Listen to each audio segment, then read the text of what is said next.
I'm on my way to meet Joshua Wong, a young activist at the heart of the pro-democracy movement in Hong Kong. There have been riots on the streets, there have been police brutality, someone has been killed, others have been shot, Molotov cocktails are flying around and a university is on fire. These are dangerous days, and I wanted to ask Joshua what drove him to be involved in this kind of activism. I understand that you grew up within a family of faith, a Christian family. Did your faith have an impact on you becoming an activist?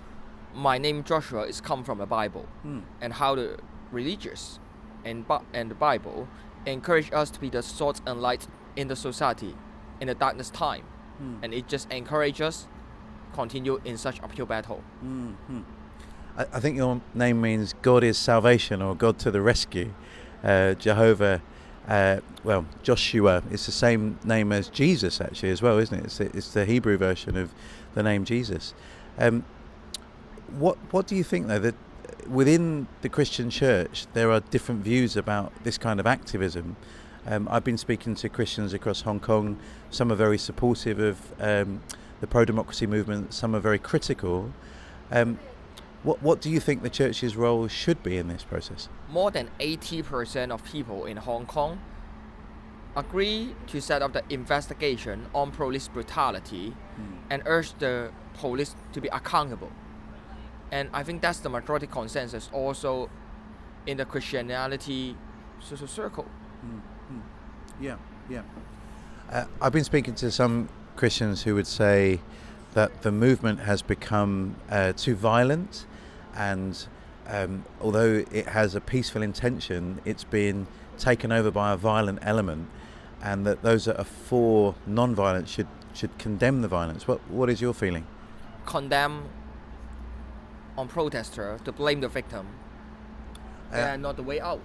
Okay. We just realized that when young lady being gang raped inside the police station, protester died during the protest because of being fired by tear gas. Those are life. Yeah. And the next generation of Hong Kong, of millennials.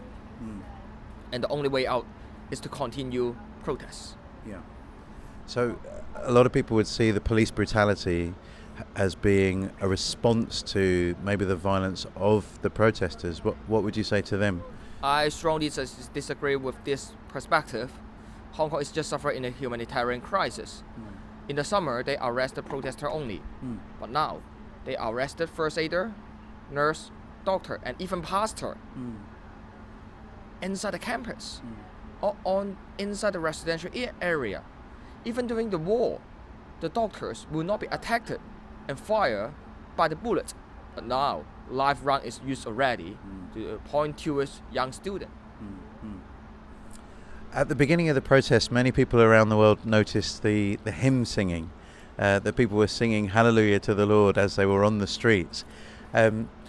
Was that because religion was at the heart, faith was at the heart of the movement, or was it a way to avoid being arrested because it was a religious assembly? No matter you have religious activities or not, you're still being arrested, just like how the pastor was arrested a few days ago during the protests.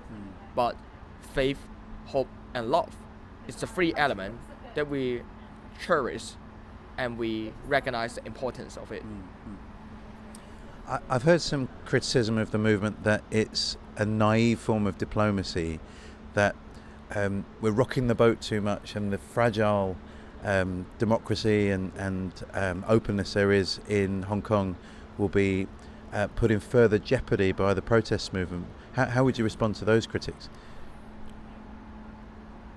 With the short-term goal to withdraw the evil bill, mid-term goal to stop the police brutality, long-term goal to have free election, we achieved the short-term goal with the protest on early September. We proved that the effective and the influence of power of people. That's why we will continue with such empowerment, continue the protest, because only protest can let government listen to our voice. I've heard people say that by being a leader-full movement, not just one leader but lots of leaders, actually means that no one is actually leading the movement, and therefore someone can commandeer it for another purpose. What would you say? President Xi is the leader of this movement. without his hardline suppression, no one loved to talk to the street every week. It's very good. With the Umbrella Revolution, it seemed to come to a natural end. Do you think the same life cycle will happen for this movement as well? We continue this movement for almost half a year already, until the day we stop the police brutality and stop the humanitarian crisis. Our movement cannot be stopped. Especially 5,000 people were arrested already. Some of my friends need to face 10 years of riot charges. Even they didn't throw any petrol bombs, they didn't join the protest.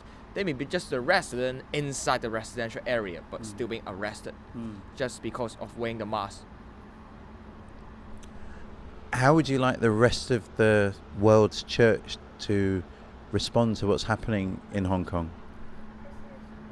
Last week, riot police stormed into the church, used the batons, beaten protesters, tortured them, and because of the CCTV provided by the church, it proved that police in Hong Kong have no respect on religious freedom and no respect on any religious building or facilities.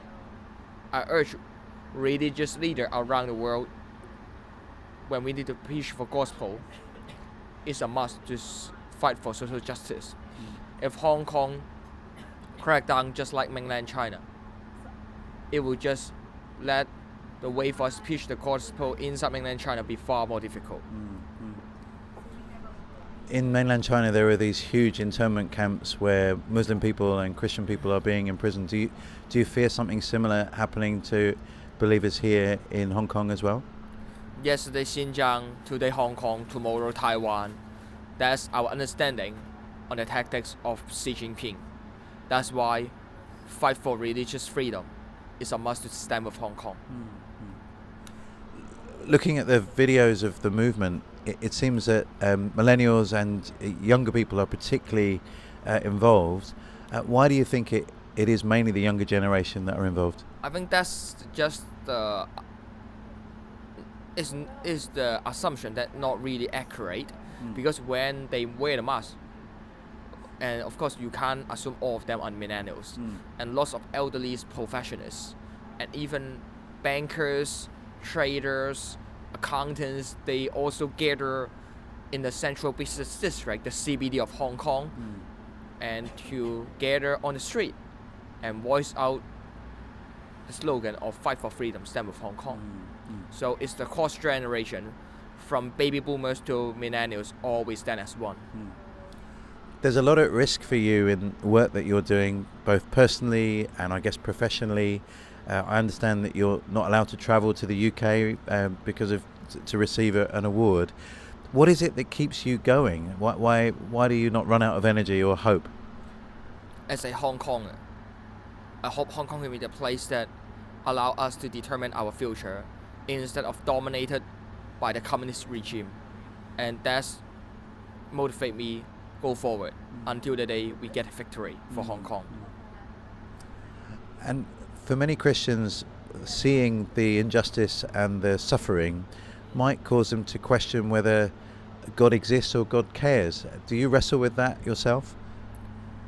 God cares about Hong Kong, and God will make a way, and it depends on will we walk in the path provided by God. If we do not walk and just sit without action, we can't make change. Even God provide a path and provide a way for us. If we do not take action, things will become far more worse than what happened. Many Christians are inspired by the activism of someone like Martin Luther King, whose faith really informed him to fight against racial injustice. Is he an influence on you, or are there other Christian leaders that have had an impact on your activism? I think Joshua in Bible inspired me a lot to join the fight. Really good. Yeah. Really good. It's appropriate.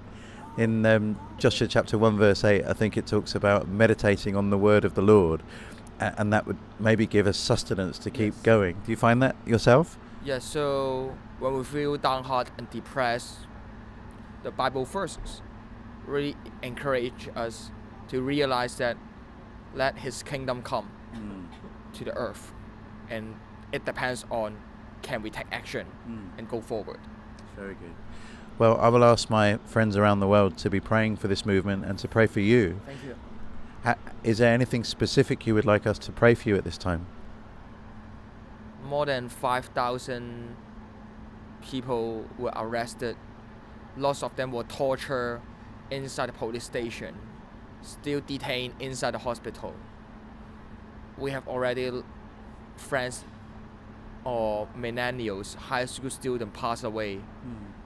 And lots of my friends, they even need to prepare their last word. I hope people around the world can pray for them and pray for justice come to Hong Kong. That's it. Well, may God bless your work, Joshua. Thank you for your time.